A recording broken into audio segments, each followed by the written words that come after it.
Liaden, Irish for grey lady, was a family friend in Ireland when I was growing up. She had been brought up in a Christian home and had gone to Christian schools. Somewhere along the way she learned to play the Irish harp.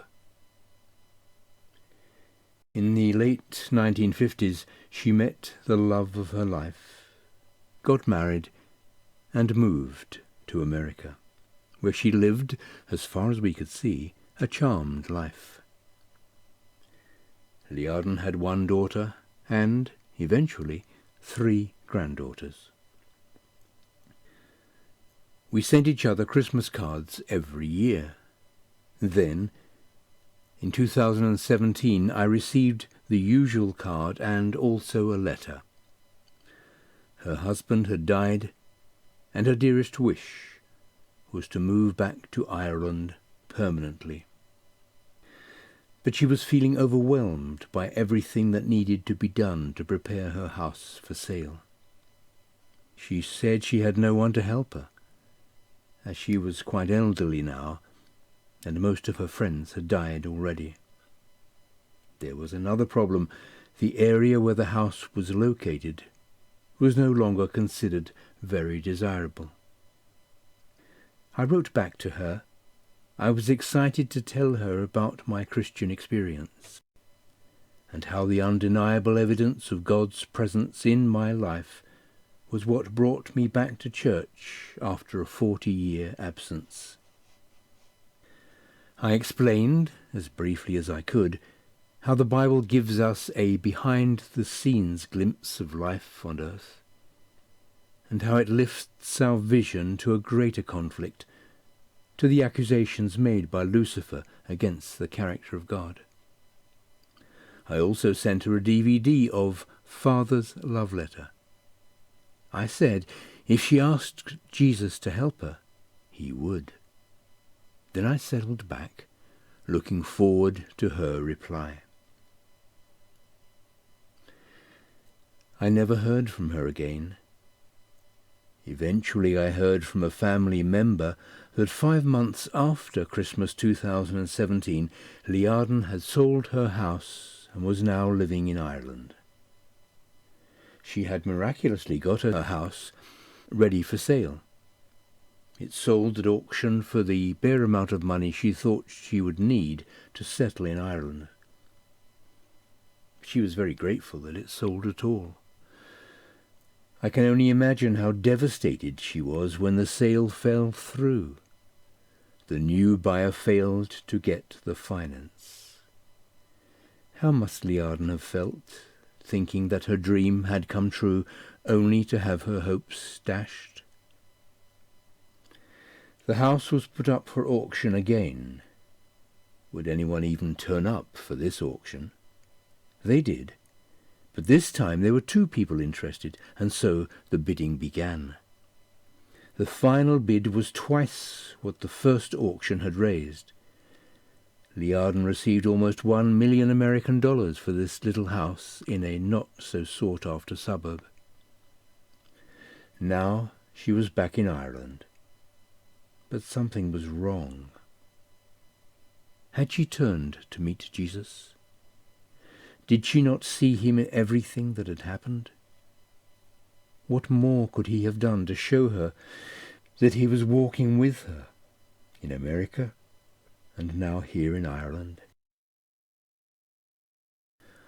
Only in heaven will we know for sure what Liaden was thinking when, 1 year later, as she was out for her morning walk, she threw herself into the Irish Sea. The morning she died, a couple were walking along the beach and heard a phone ringing in the pocket of a coat lying on the sand. They answered it, and it was Liaden's daughter, looking for her mother. I often wonder if she listened to the beautiful Father's love letter that is filled to overflowing with God's wonderful promises and declarations of his love for each of his children, including Liaden. how long my heart has longed to pull you to safety, like a hen gathers her chickens under her wings. But you would not let me. Matthew 23, verse 37, the remedy. There is always a chance that Liaden did know God in her own way, and maybe she was disappointed that Ireland didn't fulfill her needs. Maybe she knew that she would only be happy in the presence of her Redeemer, and couldn't wait any longer to see him. Liaden, Lady in Grey, is not her real name, but her name does begin with L. In the last book of the Bible, in Revelation chapter 3, verse 12, from the Message, is written to the Church of Brotherly Love, Philadelphia, I'll make each conqueror a pillar in the sanctuary of my God, a permanent position of honour. Then I'll write names on you, the pillars, the name of my God, the name of God's city, the New Jerusalem coming down out of heaven, and my new name. Was Liaden a conqueror? I would like to think so. She battled against grief and loss and disappointment, to sell her house and move back to the country of her birth.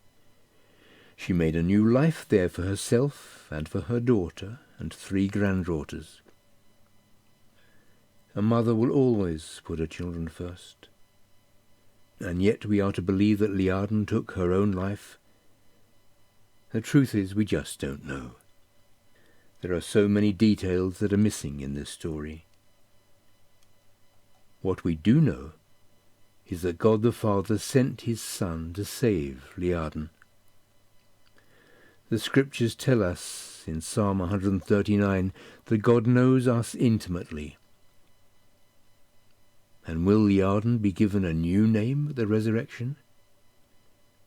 I believe she has that name now. I believe her new name is not Lady in Grey. It is Woman in White. In Irish, Habian Iamban. Or maybe Child of God dressed in white. Lian de Gliasta Iamban. Why do I believe this? Because when I look at the cross of Christ, I see that there was no pain that he went through in order to save each of us. Am I a universalist, believing that everyone will be saved? I leave the everyone in God's hands, just as I leave my childhood friend safe and secure in his hands. I searched the internet to see how one pronounced Liam. There were 3 sound recordings. The first sounded like Lamach. The second something like Lianum. But the third, in an unmistakably Irish accent, simply said love. Online WordSense tells me that Linab is Old Irish, and the noun is grammatically masculine. If you want to apply that, it would mean that Lian is now a son of God. The Irish is Liam. The Scottish Gaelic is Lianab.